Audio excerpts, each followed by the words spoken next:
Entering the Mayo Experience. Mayo Experience. Mayo Experience. Mayo Experience.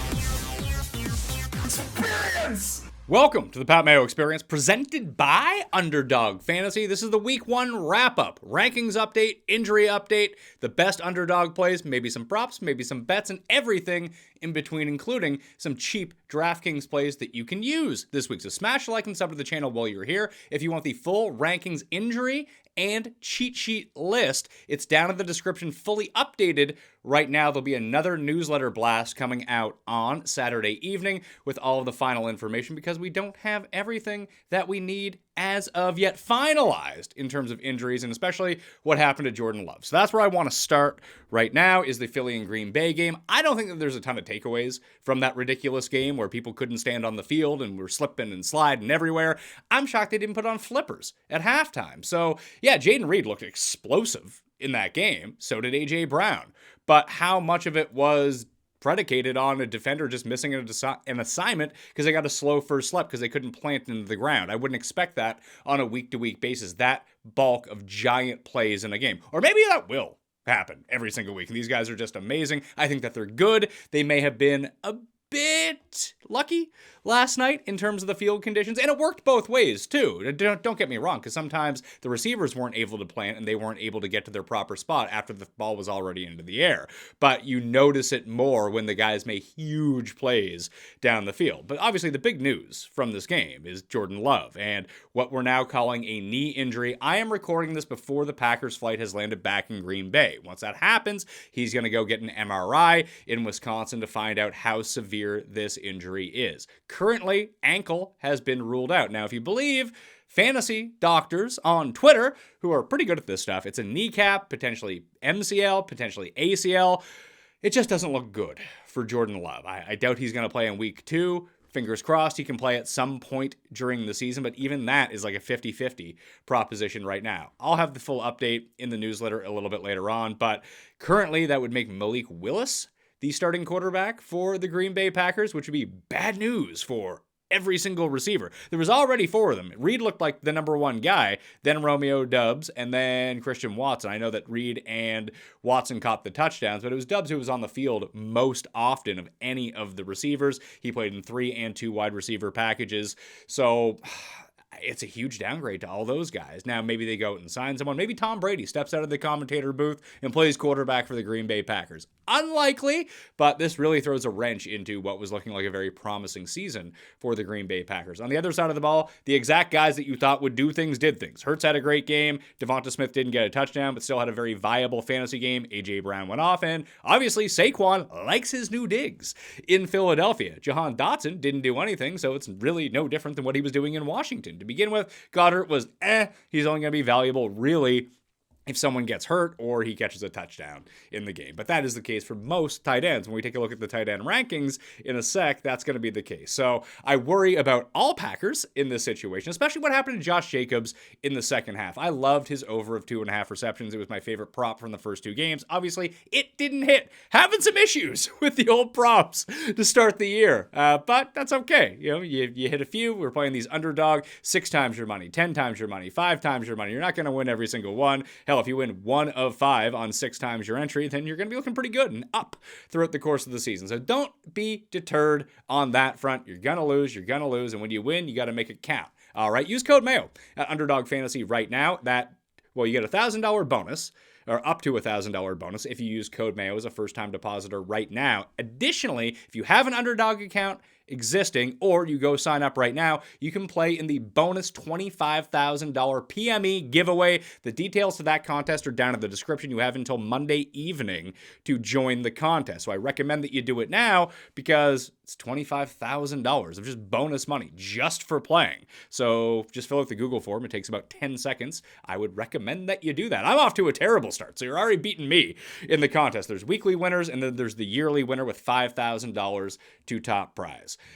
Quarterback injuries for week number 1.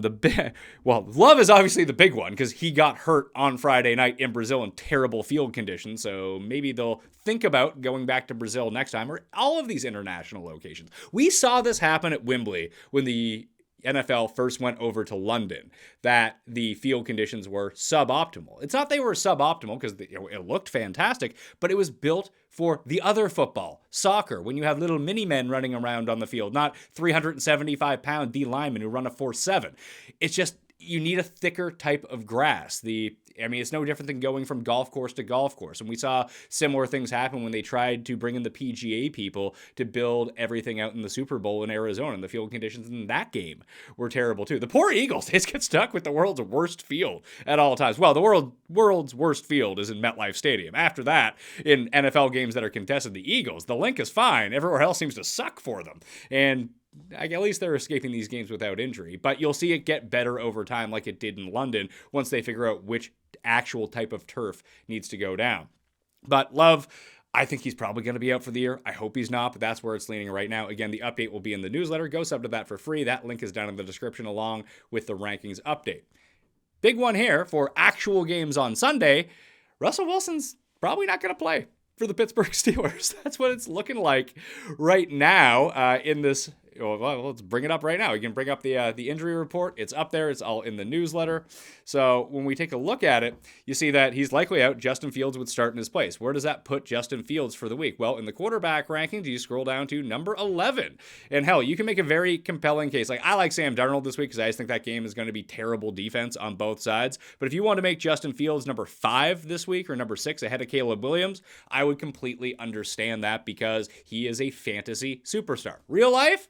Maybe not so hot, although I still need him to cover the plus 3.5 because I put that into my Circa Millions contest. Already want to know in first place. I'm currently winning $1 million.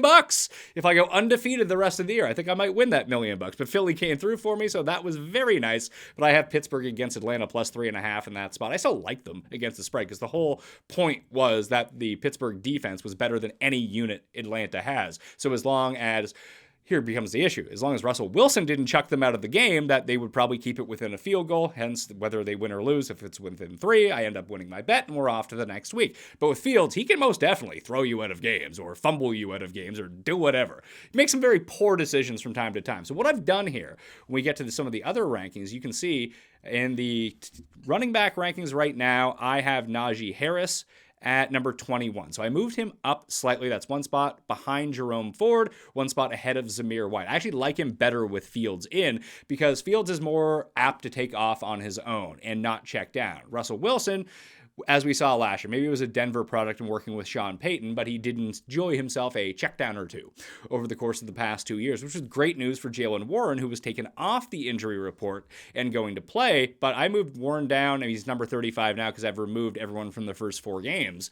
But I just don't see a lot of dump-offs coming for Jaylen Warren here, and that's where he was going to have a lot of value in terms of half-point PPR, full-point PPR, and just extra touches in open space to use his explosiveness. With Harris, they're just going to pound him between the tackles, and they're going to let Fields run, and Warren's going to get his carries. It's just probably going to be 1/3 of what Najee gets, especially coming off the hamstring injury. He's fine, but it's still there. Najee completely healthy coming into the season. So I like Najee way more than Harris in week 1. I think you should start Fields. If he's available, go play him. Go pick him up, go play him. If you have like tertiary options, secondary options, like everyone who's below him in the rankings right now is a bit pensive with that 11th ranking at quarterback. He's $5,000 on DraftKings this week. You can just play him by himself, because I don't know what's going to happen in the receiving game. Like, George Pickens would be the only guy I would actually want to start from the Pittsburgh receiving game, and even him, I don't have him ranked super highly this week. Where do we have old George Pickens? Number 29, spot ahead of Amari Cooper, spot behind Stefon Diggs. It's a good spot. It's not a great spot for him. We know that the secondary in Atlanta got a lot better over the course of the past 12 months, or at least since we last saw Atlanta on the field. Hell, maybe they actually do have the best defense in the game. I don't think so, because I think that Pittsburgh's a top 5 defense in the NFL. But I think Pickens can still eat. Maybe one of the other options gets going, but it's going to be impossible to peg down who that's going to be. Freiermuth would probably be the secondary option, but even him at tight end. Tight end's pretty soft this week, but I have Freiermuth at number 19. He just signed that big contract extension, but I don't know how well he's going to mesh with Justin Fields stepping in. You have better options that you can go pick up. The best 2 pickups right now, if you're going to do it, is Taysom Hill. I have him at number 6 at tight end, and Jonnu Smith, who I have at number 9 at tight end. You get access to no Odell Beckham in that game. No Malik Washington in that game. Jonnu and A-Chain might actually be like the third receivers, depending on what happens. If Jonnu gets a start at tight end, super cheap on DraftKings, available in most leagues, still has explosive athleticism, so fits in to this Miami offense very well. A big option in the red zone, which is if they're not going to pass, there's only so many fades you can throw to Tyreek Hill for jump balls. I mean, he's got a great vert. He's very quick, but he's not the tallest guy in the world. So you hope that Jonnu can snag a touchdown somewhere along the way. And with so much attention having to be paid to Waddle, to Hill, to that backfield, that Jonnu just might be the forgotten man against the Jags. That's the highest total of any game in week number 1 at 49 right now. So if you want access to a game that's expected to score a lot of points, there's your free option in the game that you can go to.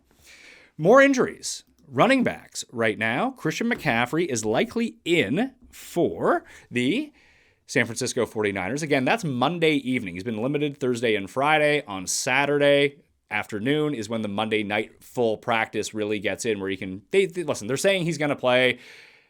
Jordan Mason's going to be the backup. Elijah Mitchell is out for the season. So go pick up Mason, like 100%. Even if you don't have Christian McCaffrey, go pick up Jordan Mason in case something happens here. I mean, when you hear Achilles, that's not great, and that was added late, although they say he's had it all along. I'm not worried about McCaffrey overall, but just in case something happens, you'd probably want a guy to replace him if that's the case. And that guy is very clearly, right now, Jordan Mason. We'll see if that's the same. If McCaffrey was out for the season, we'll see if Mason's still the guy in 5 weeks. That I don't know. But for week 2, if McCaffrey was to miss time, or if he somehow just was absent from the lineup on Monday Night Football for reasons unknown, then Mason would be the guy. So that's probably the guy that you want to go with. Jaylen Warren's going to be in, as mentioned, for the Pittsburgh Steelers. Tyrone Tracy will be active, or likely to be active, for the New York Giants, probably going to back up Devin Singletary. It was feared that Tracy was going to miss significant time after injuring his knee in the preseason. He had an air cast on, but apparently he has shed that. He's going to play against the Vikings this week. We'll see what that role is. Everyone was just penciling in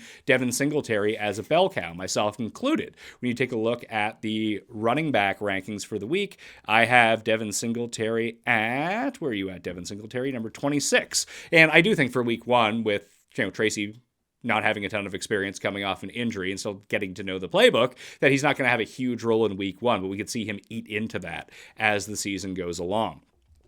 Continuing going down the list at running back, we have, what do we got here? Antonio Gibson is questionable for the New England Patriots. And then Marshawn Lloyd obviously did not play against Philly in Brazil. Probably good news with that field turf and a hamstring injury. Emmanuel Wilson actually basically took over the receiving role for Josh Jacobs in the second half. He was the one running routes out of the backfield. That is what I did not anticipate coming into the game when I decided to go with the higher than 2.5 receptions for Josh Jacobs. I know that one wasn't just me. I know a lot of people were on that one because it made such logical sense, but that is not the way that it turned out once Wilson took over in those receiving snaps. It was a lot like what happened on Thursday night when Justice Hill just all of a sudden decided to be like, hey, if Justice Hill's on the field, we're passing to him or running with Lamar. Those are the 2 plays that we're going to run whenever Justice Hill's on the field. Therefore, Derrick Henry can't be involved in the receiving game, despite the fact that Derrick Henry, pretty good in the receiving game. Maybe get that guy into some space and he'll bowl over a defensive back. That he can do, no problem. He was bigger than all Kansas City's linebackers. You don't think he's going to run over their safeties? Give me a break. Don't know what they were doing there. Makes no sense to me. Am I bitter that I lost the prop? Yes. But that's not the only reason I point this out. I really do think that Derrick Henry, we've seen the Titans over the past 3 years. They don't use him a ton in the passing game, but setting up screens for Derrick Henry on the outside to give him matchups against smaller players has turned out to be great success over time. Wide receivers. This is where it gets interesting. This stupid Bengals team has been causing me nothing but issues throughout the course of week 1 trying to figure out what's going on. And I just assumed it was going to be Jamar Chase. That's not the thing anymore. T. Higgins is not going to play in this game. Well, he's doubtful to play, which means he's not going to play. And now Jamar Chase, with this contract issue, says he's like 50-50 to play. I think that he is most definitely playing in this game, but there's also talk of him being on a snap count. I wouldn't worry about that. Like, he's a superstar. He's going to play, especially without Higgins. He's going to get his work in. I have him at number 11 just in case, behind all of the other studs right now at the wide receiver position. So I have him, one spot behind Olave, 1 spot ahead of Nico Collins at number 11. Obviously, T. Higgins is out of the rankings right now, which means our favorite guy, Yoshivas is going to come in. Where did Yoshi end up coming in? Number 41. So that's one spot behind Jackson Smith and Jigba and one spot ahead of Roma Dunze. It's not a transfer of properties at wide receiver. This is the one thing you need to realize when trying to plug and play a lot of pieces. And it's not like the New England secondary is bad. In fact, it's quite good. So if Yoshivas ends up getting locked down by the New England secondary, wouldn't be super stunned by that. Fortunately, he does have Joe Burrow throwing him the ball. But it's not like, hey, T. Higgins was penciled in for 11 targets in this game. Chase was going to get 9, and Yoshivas was going to get 4 or 5, whatever it might be. It's not like all of a sudden Yoshivas all of a sudden gets the 11 targets that T. Higgins has. We can do that with running backs. Have that transfer of volume within a margin of 15, 20%. You could be like, oh, if Christian McCaffrey was projected to get 25 touches against the Jets, but all of a sudden he isn't playing, Jordan Mason, we can assume gets somewhere between 17 and 21 for the game. And he's most likely to fall into that range without injury and like game flow concerns, of course.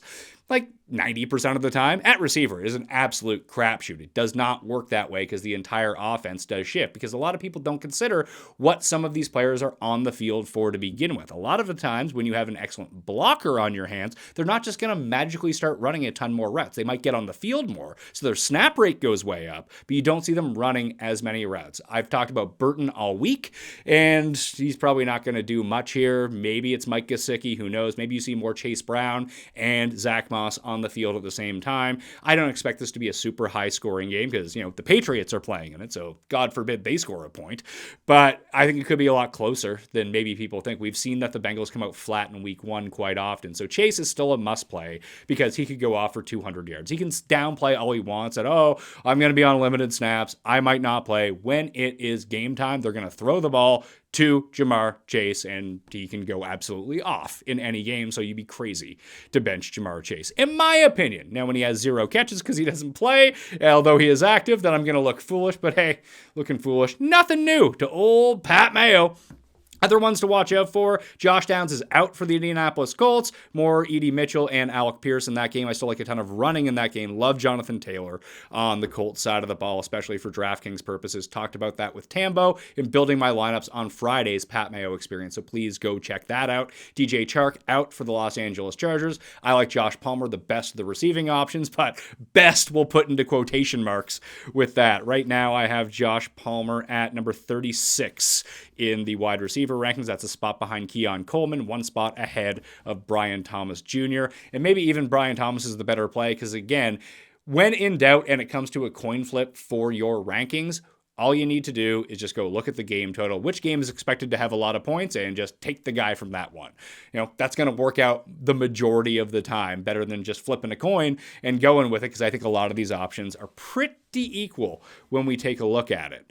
I do want to say, if you do have lineup questions, I'm going to be live this week, week 1. I'm going to try to do it every week, but I cannot do it week 2 because I'm going to be at a wedding.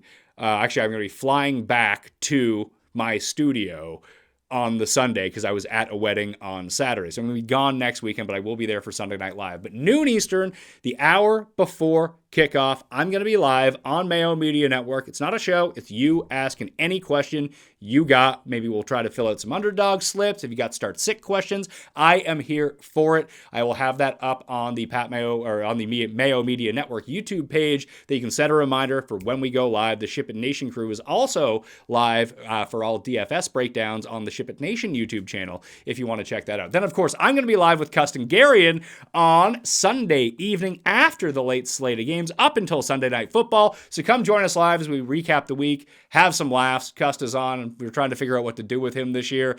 And we had the air fryer last year. I got an Aaron Rodgers book for this year. So any ideas that you have for fun things to make Cust do, hey, hit me up on that front.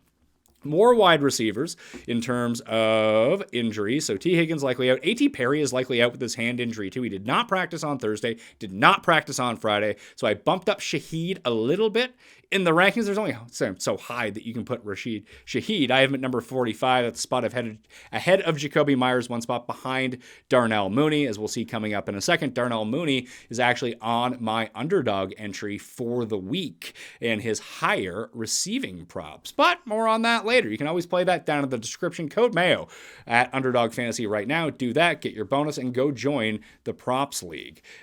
Chris Olave is going to be a fantastic play as well. Maybe even Taysom Hill moves up. You saw earlier he's number 6 in the tight end rankings. Mike Williams is likely in on Monday night, so he's probably going to play, but he's probably not going to play a full complement of snaps. Fortunately for him, the snaps that he is going to play are likely to be in the red zone, which is good news for fantasy points. Tyler Lockett going to be in, but I have him 3rd on the wide receiver target order for the Seattle Seahawks this week. Now, that could flip because you could see Patrick Surtain end up locking down DK Metcalf, which it's hard to lock down DK Metcalf, no matter how good you are on the defensive side of the ball. But after that, I'd say Jackson Smith and Jigba is a better start than Tyler Lockett in week 1 against Denver. Josh Palmer, as mentioned before, likely going to play in this game for the Chargers. Trey Palmer likely in and will pass protocol for the Buccaneers on Sunday in their game against Washington. DeAndre Hopkins, I went over in the quick recaps earlier this week where he has a torn MCL or torn ACL. So at any moment, his knee could give out, but he's probably going to give it a go in week 1. Still a game time decision right now, but trending towards playing.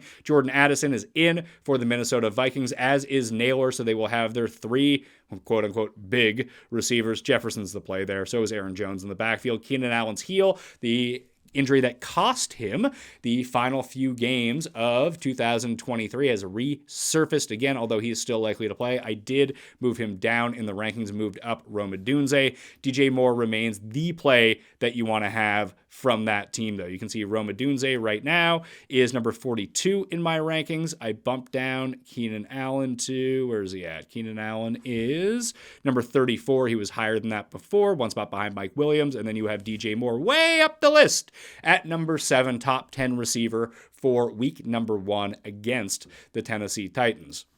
Hollywood Brown obviously did not play in week 1 on Thursday night. It gives him 10 days to recuperate. We'll see. He'll be a game time decision more than likely for week number 2. For a tight end, and obviously we covered this on the DraftKings show, both Tommy Tremble and Ian Thomas are out for the Carolina Panthers, which means we have, where do we have Sanders at right now? Sanders is coming in at, did I scroll past it? I did. Jatavion Sanders comes in at number 17 in the tight end ranking. So there's 2 schools of thought on this. Like, I might play his overs on Underdog if they are low enough, because I have him projected for 2.5 catches in this game. So if the line is 1.5 or 2, I'm going to go higher than that. Problem is, for a fantasy purpose, if he goes 3 for 36, that's great and everything. That's not really doing anything for your fantasy team. We did see Bryce Young lean on some of the tight ends last year, the smorgasbord that they had. They had like 4 running in and off the field so often. But with Canales out there now, Deontay Johnson around, Leggett around, and Thielen's still there, that he has more options, an improved offensive line, that maybe he doesn't need to take that easy check down to a tight end all that often. But since Sanders is the only one around and is starting in this game, he's viable. That's all he is. He's viable. But for $2,500, the minimum you can pay on DraftKings, that's when it becomes a little bit more enticing, because you can punt away the tight end spot and just hope that either he does well or no tight ends do well, and then you just haven't used a ton of money in that spot this week. So that's what I would be doing with Jatavion Sanders, the rook, super rook, really, in his first ever start for the Carolina Panthers at the New Orleans Saints. Time to get to the underdog plays for week 1. Played a 5-banger, pays 20 times your money. However, you can remove anyone you want from this list because there is a free square dropping Saturday evening all the way through Sunday, and even the early slate of games. You get a Dak Prescott free pick over 0.5 total yards. He should be able to hit that one, even if he gets injured on the first play, Aaron Rodgers style in this game. He should still be able to eclipse the 0.5 yards. If he doesn't, they'll probably give you your money back anyway. So you can put that free one into it. You can use code Mayo at Underdog Fantasy, get that deposit bonus up to $1,000. You can use that free pick and turn the one I'm about to give you to 25 to 1. Take away one of these, and all of a sudden you can still make it 20 to 1, and you have a free pick on there as well. So you can win 20 times your money. Let's go do this. this. All right, but the one I have right now, you can tail down in the description. I'll have the link down there if you want to do it. It'll populate in your Underdog app for you, and all 5 of these picks are eligible to be played in the Pat Mayo Experience Underdog $25,000 contest in week 1 because they're not scorchers. They're not free picks, and we'll start off. You've heard me talk about a few of them throughout the course of this show and this week so far. I love Justin Jefferson this week. Watch him make me look foolish. But 82.5 receiving yards, let's pump that number up. Banged up Addison, banged up Neighbors, terrible secondary for the Giants. Sam Darnold, who just wants to chuck it up anyway, he might throw some picks. Maybe you should throw Sam Darnold picks onto this as well, but he's going to be showing Justin Jefferson some love in this game. I'd expect double-digit targets here, so getting over 82.5 yards seems viable to me. Did it with DJ Moore. Banged up Keenan Allen.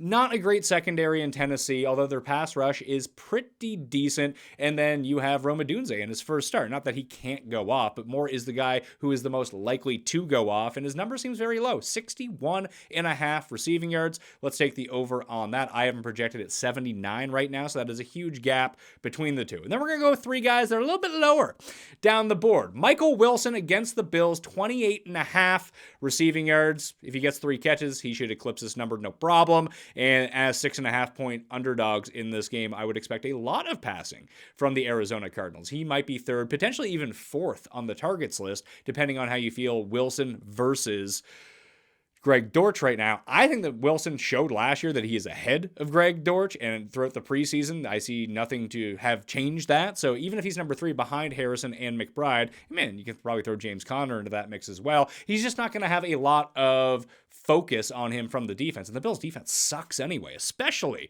the secondary. So Michael Wilson should be able to run free. He might not get it till the 4th, but hopefully he can get that over 28.5. Darnell Mooney, very much the same way. A lot of focus on Pitts, a lot of focus on London. We've seen wide receiver 2s on the outside thrive under Kirk Cousins. I would expect Mooney to be the same. He was a fantasy darling as of 2 years ago, but he had Justin Fields throwing him the ball. Now he gets to play against Justin Fields, but with a much better passing quarterback throwing him the ball, albeit against a very good defense. The number right now is 35.5. I still like the over for Darnell Mooney. And then I've talked about him before, Jatavion Sanders. I don't expect him to have a big game, but his number right now is 16.5. That could be 3 checkdowns for 20 yards. Hopefully he can get over the 16.5 number, but I do think that he will have the opportunity in this game with Carolina as 4-point dogs, and Bryce Young still liking to check down a lot. Sanders probably going to play upwards of 75-80% of the offensive snaps and run a route on most of those, which bodes well for a team that's probably going to have to pass to catch up in this game. Code Mayo at Underdog Fantasy will get you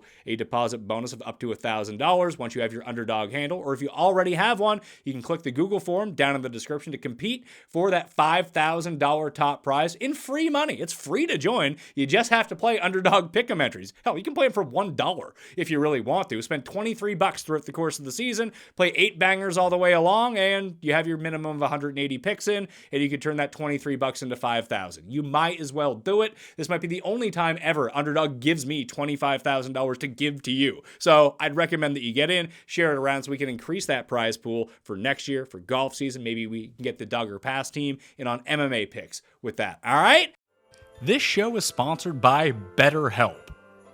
Kids are always learning and growing, but as adults, sometimes we lose that curiosity. What's something you'd like to learn?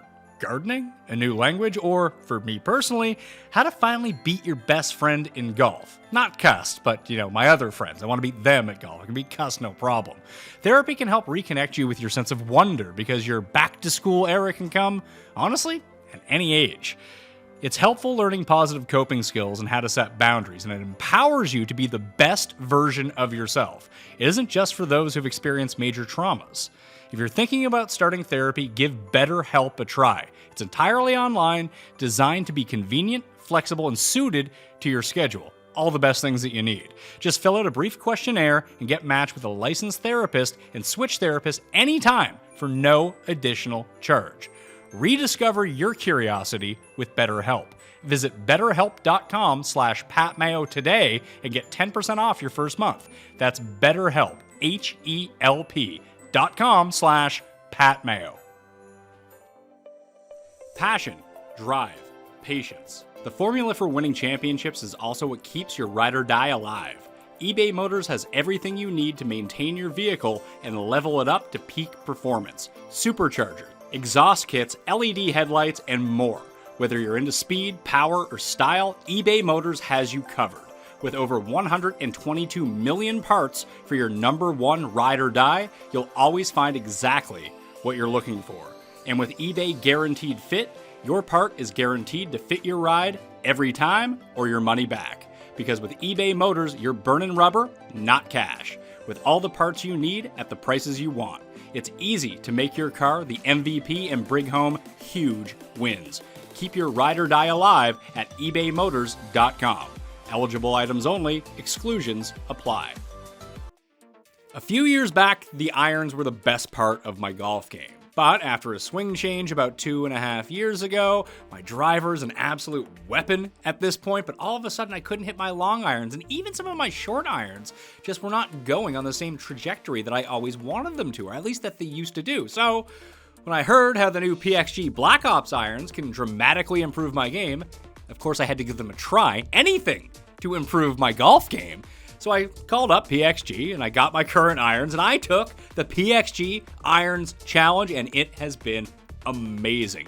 The consistency off the club face is unparalleled to any club that I have ever used. Best thing about these irons is because I feel so comfortable that I'm gonna hit the sweet spot on them, I can control the club face, the high, the low, the cut, the draw, no problem. And the new PXG Black Ops irons are the game improvement missile launchers that are going to give you explosive distance, and it's going to feel softer than a baby bunny. The new Black Ops irons are incredibly easy to hit and maximize performance and fun, because getting better is fun. Oh, and they're only $149.99 a stick. That's a great price for a great golf iron. Take the PXG Irons Challenge. It's a ton of fun, and if PXG's new Black Ops irons don't outperform your current irons by delivering either more distance or tighter dispersion, that means better accuracy, during your fitting, you'll get a $100 MasterCard rewards card. Hurry! This offer ends October 7th. Book your fitting today at pxg.com. That's pxg.com. Once again, code Mayo at Underdog Fantasy. Right now, will get you a deposit bonus of up to $1,000 and play in the $25,000 free Pick'em League. Down in the description, takes 10 seconds to go sign up. The newsletter is where all the rankings, injuries, cheat sheets are all going to be, so go subscribe to that right now. The rankings list is down there at the moment. Everything you've seen on the screen so far, including this new segment, the DraftKings Dumpster Dive of the Week. The best plays cheap at each position if you need the salary fillers. Some of them are going to be popular, some of them are not going to be popular. Wouldn't recommend jamming too many of these guys into your lineup, but if you are in dire straits, and you can put this in conjunction with the Friday show that Tambo and I do when we fill out lineups, and then better plays emerge throughout the course of the weekend once we know a little bit more about the finalized injuries. So let's jump to it right now. You can see at quarterback is where we're going to start. We got Justin Fields is the best scrub play of the week. He's $5,000. It'd be crazy not to play him at this point. You can even go single bullet with him. You can pair him with, I guess you'd have to pair him with George Pickens if you were going to stack it up and find something to come back on the way back. But you could just play him by himself if you really wanted to. Drake London's pretty cheap. He's going to be super popular, so he's the logical bring back. Him or Bijan, I would put with him. But if you just wanted to play Justin Fields to save that money, that's where I would go. The other ones you could potentially look at, Daniel Jones is a little bit more expensive at $5,300, but literally no one is going to play him. And he kind of brings a lot of what Justin Fields brings to the table anyway, going against a much worse defense in the Minnesota Vikings. And you have Malik Neighbors on his team. So you could go Daniel Jones, Malik Neighbors, Justin Jefferson. The Neighbors-Jefferson combo is one of my favorites of the week as a mini stack on DraftKings as it is anyway. You can throw Daniel Jones in there because he's going to get, as long as he's still running, this we don't know coming off the injury. We do know that Fields is still going to run. He's still, that's the main thing that he's going to do. That and bomb it down the field, hence Pickens. But with Neighbors, Jefferson, and Jones, you just get a combination that has some higher owned pieces in it, but to put Daniel Jones in it with them, no one's going to do that. No one wants to play Daniel Jones, but we've seen him be a fantasy game breaker. You just never know which week it's going to come. Dude can take off with his legs and give you a good base. If Neighbors is soaking in all of those fantasy points, you can just bring Daniel Jones along with him at the same time for cheaply. I'm probably not going to play a lot of those lineups, but if you're looking for pay down options, those are the guys. At running back, not a lot of critical options that you need to go to, but there are 4 that I have been rotating in and out. Well, I've been rotating 3 of them in and out of my lineups because I really like Kenneth Walker. I really like Jonathan Taylor this week, and one of the Dolphins guys, depending on the lineups that I build. But obviously, I can't afford that in every lineup. So when I pay down, the main 2 that I'm going with are Javonte Williams against Seattle. Check down King Bo Nix against a pretty good defense and an aggressive defense of the Seattle Seahawks. He's $5,500. I also like Chuba Hubbard at $5,300 because Miles Sanders is banged up as the backup. Obviously, Jonathan Brooks is out for the first 4 weeks. There's going to be a lot of Chuba Hubbard all the time. He's not the greatest running back in the world, but if he's giving ample opportunity at $5,300, that's where you can go. The other options, dumpster diving wise, or even mid-tier wise, Jerome Ford is $5,500 against the Dallas Cowboys. He should play 70% of the snaps and be involved in the receiving game. Deshaun Watson, he's either going to take off or check down because I don't know if his arm strength can handle too much down the field at this point. So he's a good option. I like Williams a little bit more. And then Rico Dodle is $4,600 on the other side of the ball. I still don't know. They can pump up as much as they want that he's going to be the guy. They signed Dalvin Cook for a reason. They signed Ezekiel Elliott for a reason. Not that those guys are good, but they're going to just cause headaches for fantasy owners. I'd rather find the extra $700 at running back and pay up at least for Chuba Hubbard in that spot and maybe pay down at receiver because I do think that there are viable upside wide receiver options below $4,500 this week. We take a look. Number 1, we talked about him off the kickoff of the show. Andre Yoshivas is the minimum. He's $3,000. He's going to end up being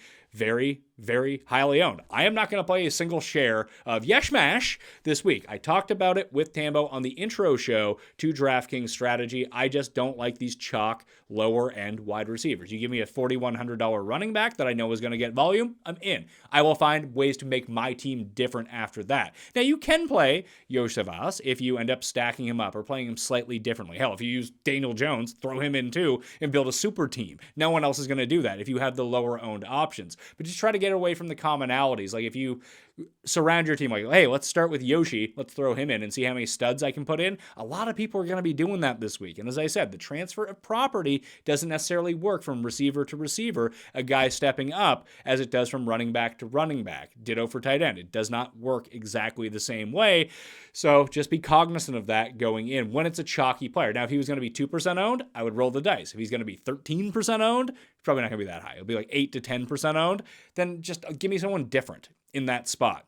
But he is the number 1 to look out for. Cash game-wise, he's probably a play right now. Raheed Shaheed, I talked about earlier, is $4,400. No A.T. Perry in this game. And the back end of this Carolina secondary is still not great. Horn probably locks down Olave if he travels with him, leading the big play Shaheed to be there. We saw him and Derek Carr have that connection last year. He doesn't need to do a lot in terms of volume because his efficiency and big play potential is so high. So I like him at $4,400 and Michael Wilson, who I mentioned earlier, at $4,300 in a catch-up spot in a game where Kyler Murray should pass upwards of 40 times. He is going to be the one with the least amount of coverage while still running the maximum amount of routes of anyone who's not named Trey McBride and Marvin Harrison Jr. I like him more than Dortch, who's slightly cheaper, but that's where I'm at. The other options that you could potentially go to, either in stacking or to fill out your lineups at wide receiver, I have Noah Brown at $3,200, whether or not he plays. I've just put him in Jaden Daniels stacks because I love Noah Brown. I think he can be an impact guy, especially after the catch for the Commanders, but I need to see whether or not he is active. He plays in the later game. If not, just go to Dynami Brown at $3,000. If Noah Brown isn't there, Dynami Brown will just run a ton of snaps. Him or Luke McCaffrey, pick your poison. I like Brown a little bit better because he's the vet in this spot, and he has that big play potential. The other one, because Josh Downs is out, is A.D. Mitchell at $3,800. I'm staying away, as I mentioned, from the passing game of the Colts, although that seems to be a very good option for a cheap price and someone who should get 5 to 8 targets. Maybe it ends up being Alec Pierce. I think Mitchell's better. He seems to be running ahead on the depth chart already, but I just expect a lot of running in this game. Hence, my love for Jonathan Taylor this week. At tight end, this is where it gets interesting, because even the pay-up options are really from the same game. It's going to be McBride or Dalton Kincaid. Everyone else, big-time question mark as we go around it. So this is going to be the spot to save money. And even if they don't perform well, that could be okay because none of the great tight ends are on this slate. So if Kincaid or McBride doesn't go off, they only score 10 points, and whatever loser that you pick gets 3. It's not that big of a difference, except you saved yourself $4,000 to use at other positions. That's sort of the out on this one. Or your guy catches a touchdown, and it's off to the races, and you could have an awesome lineup here. The two that I like the best on the screen right now, as you can see, Ja'Tavion Sanders at $2,500. He is the best points per dollar tight end on the board because he is the min.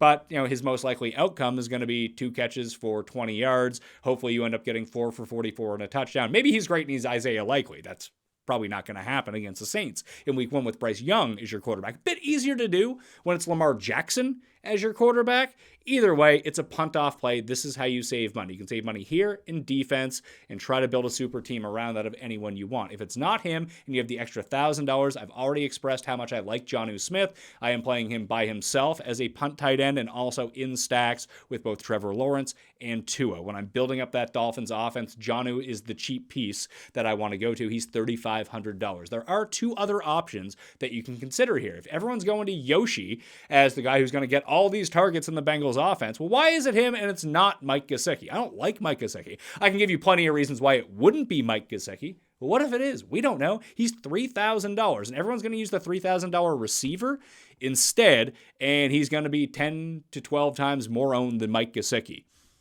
Seems pretty reasonable to me that Mike Gesicki could end up being the guy here, especially in the red zone, if that's going to end up being the case. He's $3,000 as a punt off or as a leverage spot off of Yosh Fass, then you're going to be good to go. Theo Johnson is the other one. You don't like loading up on Giants, but if you have someone else to run around with out there, everyone just ends up on Sanders, which I don't expect them to do. If you only have $2,500 left for a tight end, I would go with Sanders, but Theo Johnson on the Giants is another one that you could potentially look at. He does rate out pretty well points per dollar, but because he's so cheap, that doesn't really mean a lot if you need him to go off. Ditto for Sanders. I like Sanders over Johnson in week 1, though. The Panthers are probably the best defense from the bottom. They're $2,400. I think that's fine against the Saints and Derek Carr. I don't care if the other teams score points. That doesn't really bother me against my defense. What I want is the amount of dropbacks and pressures that you're going to see. Maybe the Saints end up running the ball so effectively that they don't do that, but if you can get Derek Carr dropping back 35 times behind that porous offensive line, while the Panthers still generate a good amount of pressure, you could see a team that gives up 24 points, but their fantasy defense scores 20 at the same time. I like them from the bottom the best. The other ones to potentially take a look at now are the New England Patriots at $2,600, just because of the uncertainty on the Bengals side of the ball. Offensively, don't love it, but that's one you could go to. The Commanders against Tampa is a decent look as well. And even the Cardinals at the mid, $2,400 against the Bills. Josh Allen, not afraid of turnovers. And if one of those picks goes 6 the other way, it's not good for our Michael Wilson play, but it's great for the Cardinals offense. Sometimes targeting the underdog defense in a high total game might be the way to go. But of those options, I do like the Panthers the best in that situation. That'll do it on the Pat Mayo Experience Weekend Update. The newsletter will come out Saturday evening, so please go subscribe for free right now. Mayo Media on Substack. Find that link down in the description. You can find the rankings list all the way updated. They'll get updated again on Sunday down in the description as well. I'll have the reset in tonight's newsletter as well. Additionally, what else do we got? We got live show noon Eastern on Sunday with me answering your questions. So be here and bring your questions, and then we're live Sunday night. Me, Cust, and Garion for the Week 1 recap, the Week 2 line guesses, and everything else in between. So please subscribe to Mayo Media Network. Use code Mayo at Underdog and join the PME Underdog contest down in the description right now. Okay? I'm Pat Mayo. Thanks for watching. I'll see you next time. Mayo Experience! Experience!